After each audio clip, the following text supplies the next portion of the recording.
Bismillahir Rahmanir Rahim. Assalamu alaikum wa rahmatullah, and welcome back to our platform. Let's learn Arabic today.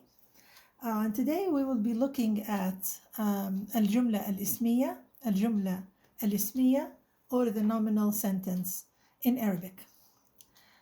So this is again a grammar lesson from Al-Kitaab في تعلم العربية, book 1. And here we are learning about الجملة الاسمية. So what is الجملة الاسمية? الجملة الاسمية is a sentence that begins with a noun or begins with an ism or a pronoun, which is called ضمير in Arabic. So it has to start with something that's a definite noun. It has to start with a definite noun, whether it is a proper noun, an abstract noun, or a pronoun that replaces a definite noun. Okay, so types of a nominal sentence. أنواع الجملة الاسمية. So let's take a look at the different types of الجملة الاسمية. So number one, it can begin with a proper noun, which has to be a definite noun. And the proper noun is a definite noun. It's a specialized type of definite noun. And we call it in Arabic alam. We call it in Arabic alam. Okay, so for example, maha. For example, any noun that indicates a particular person or thing. Okay, male or female, doesn't matter. So maha in your book, maha is a proper noun. And you can start a nominal sentence or جملة الاسمية with maha. So maha تسكن في New York. Maha lives in New York. Okay, so this is one type of beginning the nominal sentence, الجملة الاسمية, beginning with a proper noun, which is also a definite noun. So basically the rule of thumb is for the المبتدأ or the first word in a nominal sentence in Arabic, it has to be a definite noun. And there are rare cases where it begins with an indefinite noun, but actually doesn't start in the beginning of a sentence, it comes later after like a prepositional phrase or something like that. But this is not our topic right now. Number two, the nominal sentence or الجملة الاسمية begins with a definite noun. For example, in the genitive case. For example, you say my mother. If you say mother, a mother, والدة. But if you say my mother, then it becomes والدتي.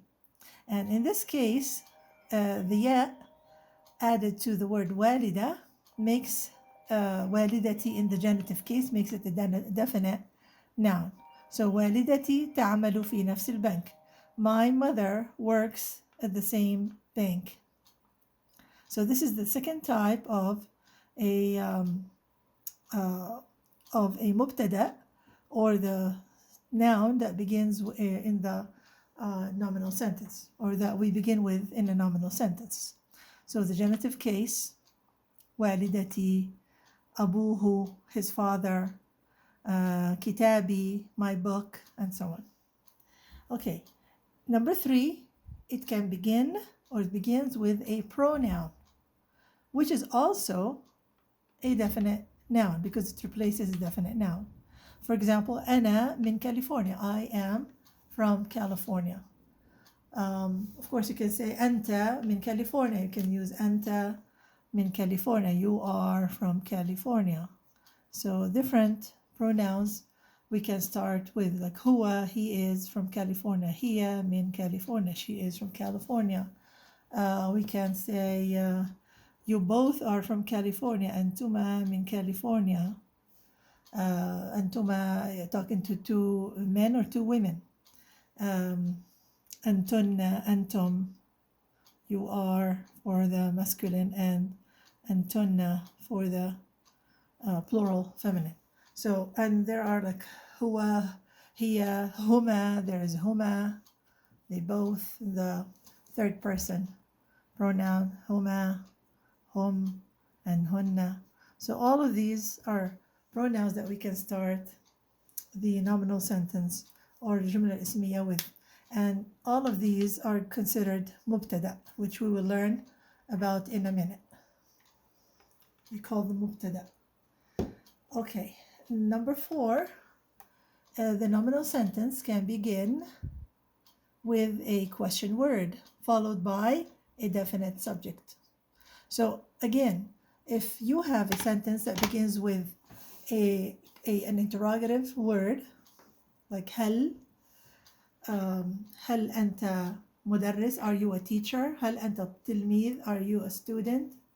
هل أنت متفوق, are you like excellent at school or whatever? So هل is one of the question words, and we have أين, where, and when. We have متى and where, أين, and we have who, like من, and ما, and different question words we have. So these question words are not exactly considered the مبتدأ. They precede the مبتدأ, they precede the subject of a nominal sentence, but they have no grammatical position or like acknowledged grammatical position in the sentence. Okay, so we just say this is هل أداة استفهام لا محل لها من الإعراب, has no grammatical position. But then هل الصفوف كبيرة, are the classrooms big? So الصفوف, the origin of the sentence, is a statement which is الصفوف كبيرة, الصفوف كبيرة, the classrooms are big. الصفوف is مبتدأ, which is the subject of a nominal sentence, أو المبتدأ الذي في الجملة الاسمية. يعني الجملة الاسمية as we know it, الجملة الاسمية أو الجملة الاسمية, it has two parts which are المبتدأ والخبر. المبتدأ is the subject in a nominal sentence, والخبر is the predicate.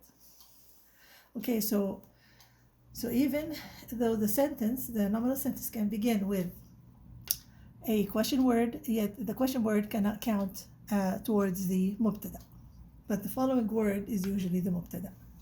And again, if you notice, it's defined. It's a definite word because it has ال. It's preceded by ال, the definite ال, which means the classrooms. Are the classrooms big? So what is the general rule here? القاعدة, the nominal sentence in Arabic or الجملة الاسمية begins with a definite noun. Example, the genitive case والدتي, or a proper noun such as بيروت, مها, القاهرة, etc., or a definite noun beginning with ال, such as البيت, الصفوف, المدرس, etc. Okay, so الجملة الاسمية has two main parts. Similar to the sentence in English, we have subjects and predicates. Likewise in the nominal sentence, الجملة الاسمية, and the reason why I'm calling it nominal is because we have a verbal sentence in Arabic which always begins with a verb, whereas the nominal sentence always begins with a noun or a pronoun.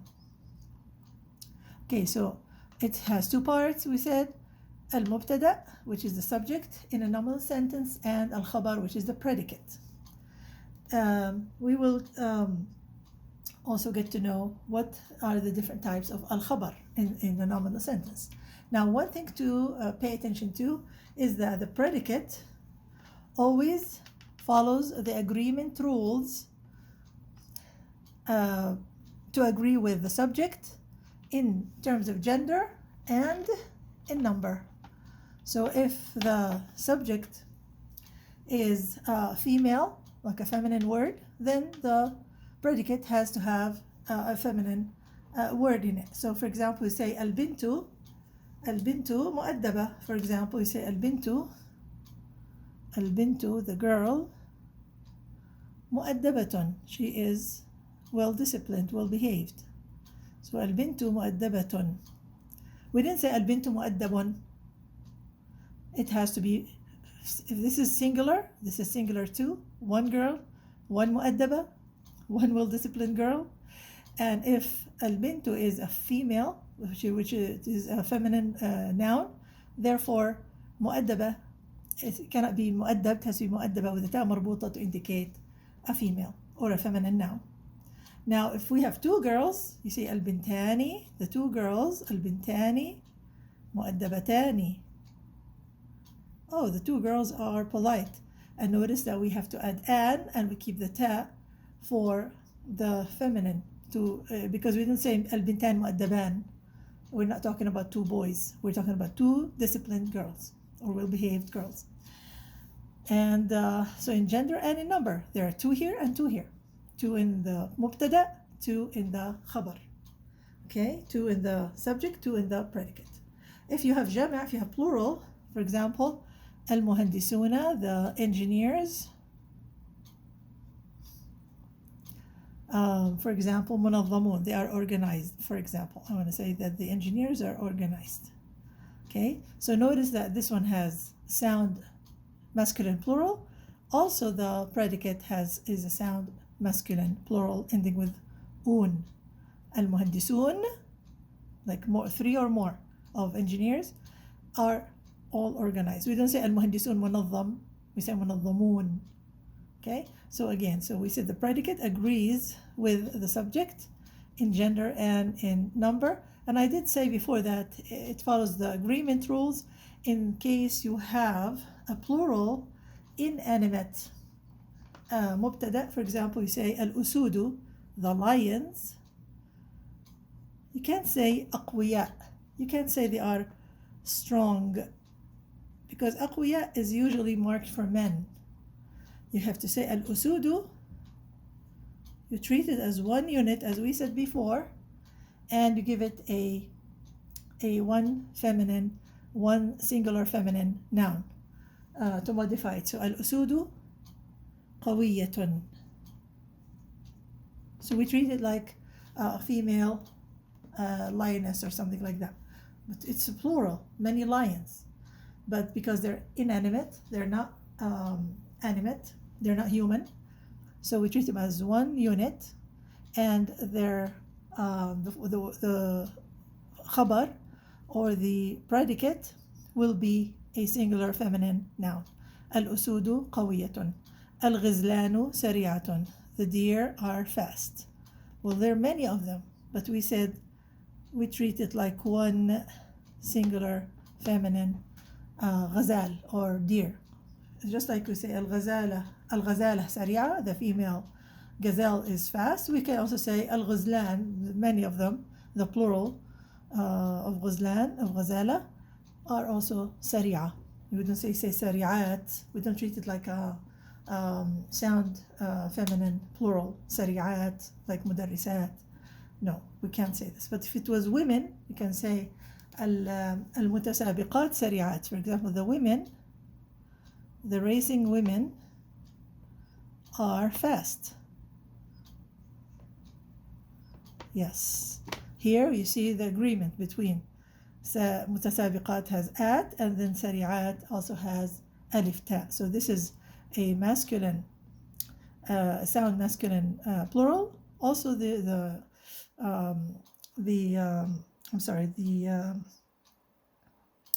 المبتدأ, which is a subject in a nominal sentence here, is a sound feminine plural.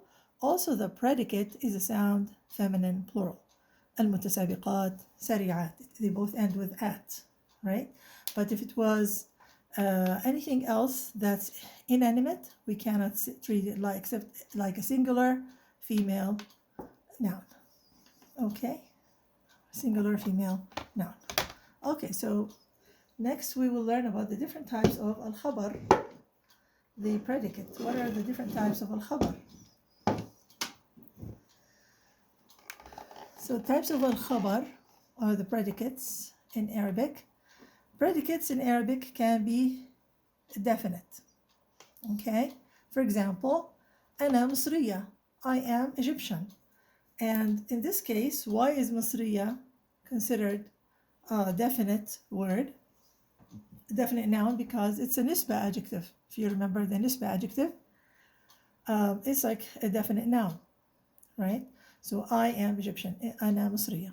Okay, this is one type. Type number two, it can be, the khabar can be indefinite, an indefinite adjective. For example, we can say the books are big, or they are useful. الكتب مفيدة, or الكتب كبيرة.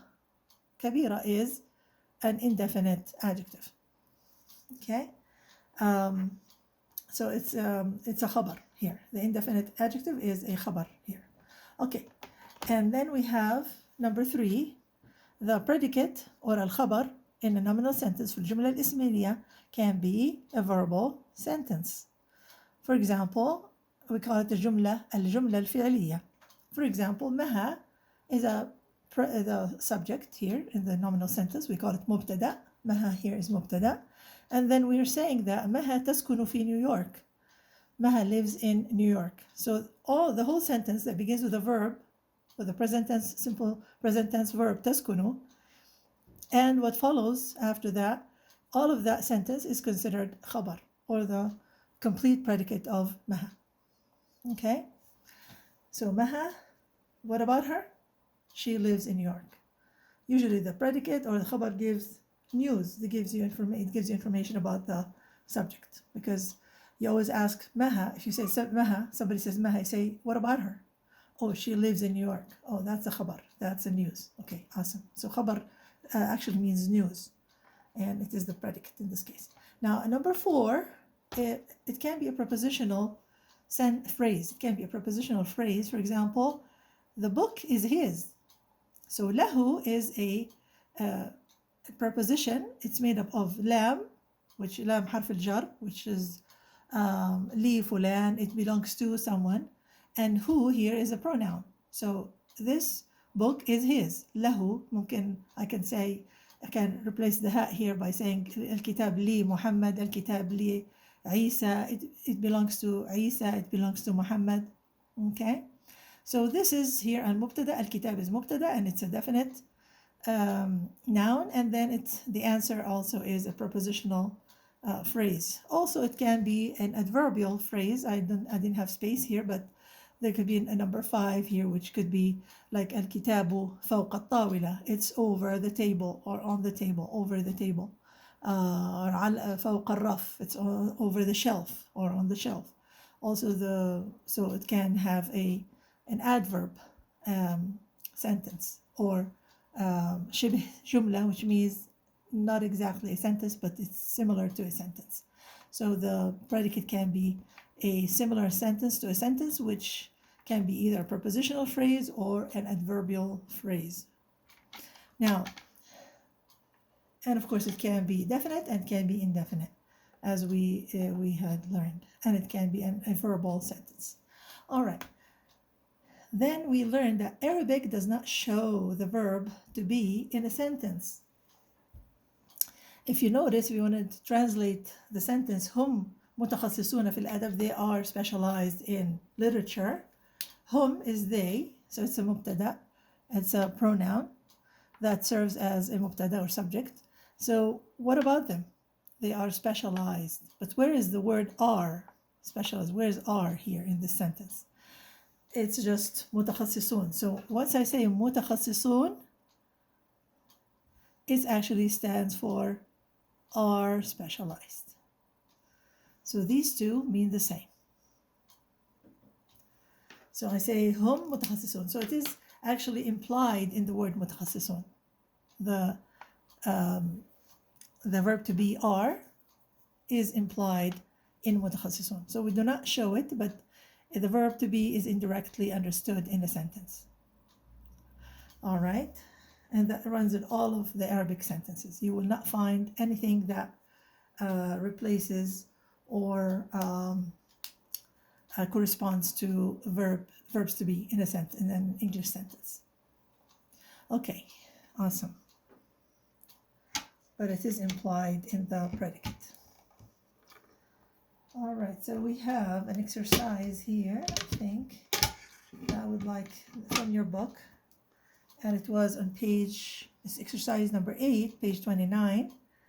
The title is الجملة الاسمية, the nominal sentence, and the lesson was في الصف, in the classroom. Okay, so identify both المبتدأ and الخبر in the following sentences. So we have to identify المبتدأ and الخبر. So to make it easy for you guys, because they gave you the whole sentence, I went ahead and gave the answers. I just split, I created a chart where one side is for the مبتدأ parts of the sentence and the other parts are for the predicate or الخبر in a sentence. So سامية ولبنى وليلى بنات كويتيات.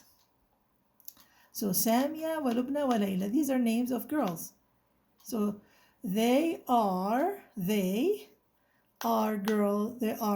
Kuwaiti girls. Hum, I can just replace this with hunna. Hunna, this is the third person pronoun for they, for the feminine plural they. So Samia wa Lubna wa Layla, or I can say hunna, they are. So where does are go? It's under Banat Kuwaitiyat. So it's right here. It's hidden in the khabar, in the predicate. So Mubtada is hunna, or Samia wa Lubna wa Layla, and the predicate is Banatun Kuwaitiyat, Kuwaiti girls, or Kuwaiti girls. It's implied, or is implied in here. Okay, أخي, my brother, مشغول بالعمل. My brother is busy with work. Again, where is? It's implied in the word مشغول. If I say مشغول, it means is busy. Okay, والدتي, my mother. Remember the genitive case. This is also like a definite, and أخي, also genitive case. And it's a definite noun in this case.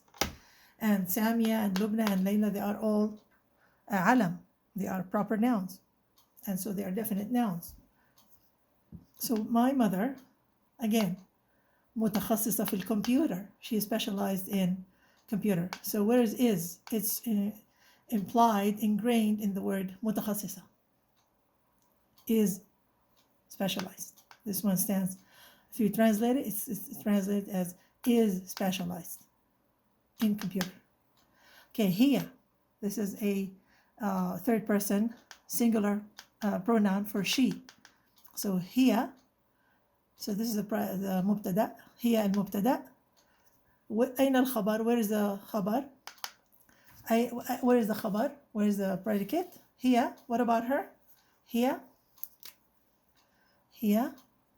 تدرس اللغة العربية. Did you notice that the predicate begins with a verb? So this is a verbal sentence that serves as a predicate. هي تدرس اللغة العربية. Okay, هم, they are what? They are هم أساتذة من السودان. They are teachers. So where is the word are? It's again ingrained in the word أساتذة. Are teachers. أساتذة من السودان, from the Sudan. Okay, الدروس, the lessons, short. You didn't say the lessons short. Do not translate it like this. There is the word are in here.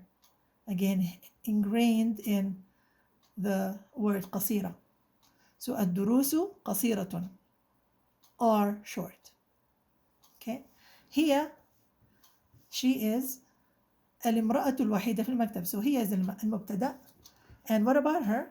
She is the only woman in the office, working at the office. So الامرأة الوحيدة. Again, this is a nominal.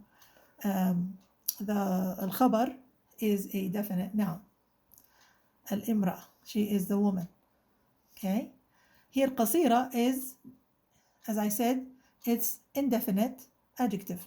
قصيرة, short. الدروس قصيرة. Okay. هذه is a demonstrative pronoun.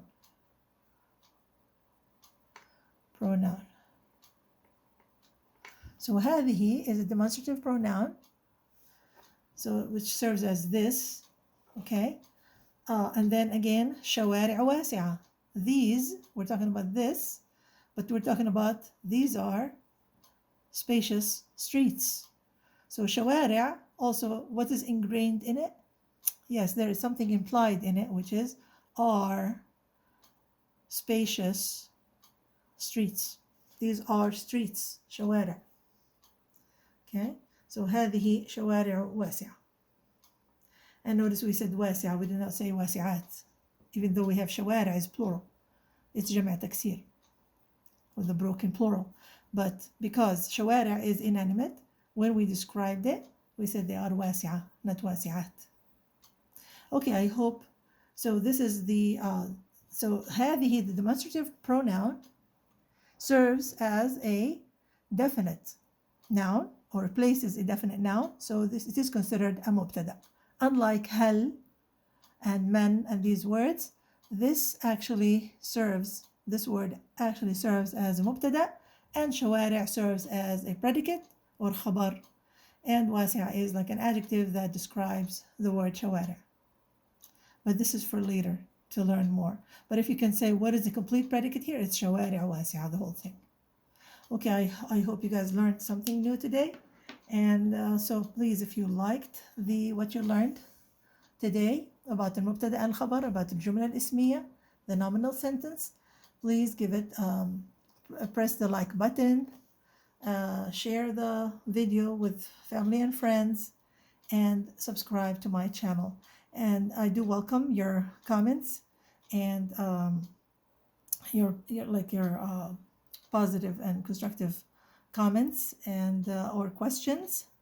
And please remember that all this explanation will be saved in the description box, so you can always make a reference to it. Thank you, Jazakumullah khairan, and I look forward to meeting with you again on our platform, Learn Arabic Today. Wassalamu alaikum wa rahmatullahi wa barakatuh.